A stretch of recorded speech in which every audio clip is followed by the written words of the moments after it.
வணக்கம். இந்த ஒரு விஷயத்த இந்த சீசன் முடிகிற வரைக்கும், ஓட்டிங் முடிகிற வரைக்கும் பேசக்கூடாது அப்படின்ட்டு அதனால தான் இதை பற்றி பேசவே இல்லை. முத்துக்குமரனை பற்றி இந்த 105 நாட்களில் சொல்லப்பட்ட மிகப்பெரிய குறை என்னன்னு பார்த்தீங்கன்னா, அவர் பேசிக்கிட்டே இருக்கார் அப்படின்னு சொல்லிட்டு. ஆனால் அவர் பேசிக்கிட்டே இருந்தாரா அப்படின்னு பார்த்தீங்கன்னா அப்படிலாம் இல்லை. அவருக்கு ஒரு கருத்து இருக்குது. அந்த கருத்தை அவர் சொல்ல முற்பட்டார். அந்த கருத்துக்கு இவங்களால் பதில் சொல்ல முடியல. அந்த பதில் சொல்ல முடியாத போதெல்லாம் இவங்க சொன்ன ஒரு விஷயம் என்னன்னு பார்த்தீங்கன்னா, இவர் பேசிக்கிட்டே இருக்கார் அப்படிங்கிற ஒரு முத்திரை குத்தப்பட்டுச்சு. அதுக்கப்புறம் அவர் மிடில் கிளாஸ் அப்படிங்கிறத யூஸ் பண்ணுறாரு. இன்னொரு பக்கம் தமிழை வந்து பெருசாக யூஸ் பண்ணுறாரு. ஒரு பீரியடில் சௌந்தர்யா என்ன சொன்னாங்கன்னா, தமிழ் பேச தெரிஞ்சாவே போதும் போலக்கு இந்த ஷோ வின் பண்ணிடலாம் அப்படிங்கிற மாதிரிலாம் கருத்துக்களை வாய விட்டாங்க. அப்போ நம்ம சொன்னது என்னென்னா, இப்போ சௌந்தர்யா இந்த பிக் பாஸ் ஷோவுக்கு வந்த காரணம் என்ன? இன்னொரு பக்கம் மற்றவங்களாம் உள்ளார வந்த காரணம் என்ன?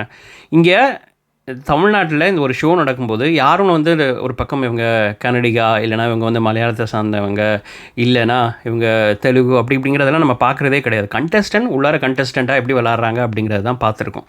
அதனால தான் நிறையா பேர் இங்கே சினிமா இண்டஸ்ட்ரியிலையும் ஷைன் பண்ண முடியுது, மற்ற எல்லா இண்டஸ்ட்ரியிலையும் ஷைன் பண்ண முடியுது.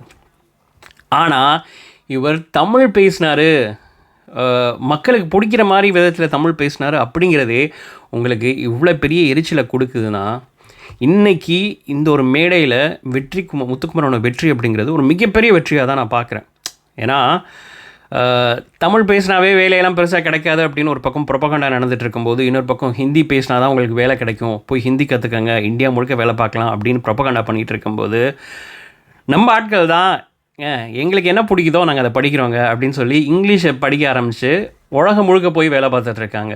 இப்போ கூட மற்ற ஸ்டேட்டில் உள்ளவங்களுக்குலாம் மதர் டங் இன்ஃப்ளூயன்ஸ் அப்படிங்கிறது இருக்கும், அந்த ஆக்சென்ட் அப்படிங்கிறது இருக்கும் அவங்க இங்கிலீஷ் பேசும்போது. ஆனால் நம்ம ஆட்கள் பேசும்போது பார்த்திங்கன்னா அந்த ஆக்சென்ட் அப்படிங்கிறது பெருசாக இருக்காது.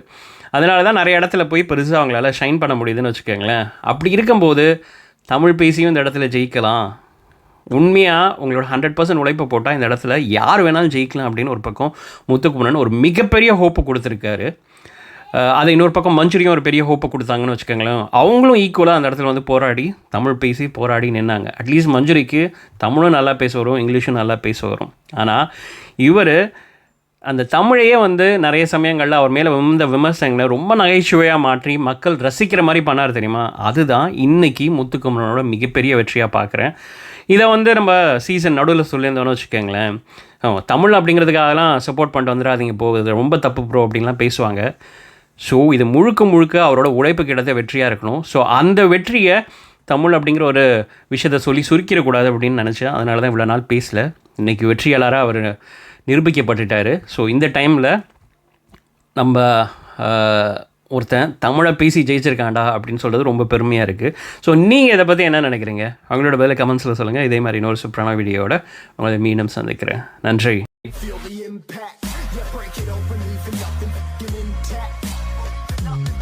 Hey yo, you've been hacked. This safe hard in, but I found it, homie.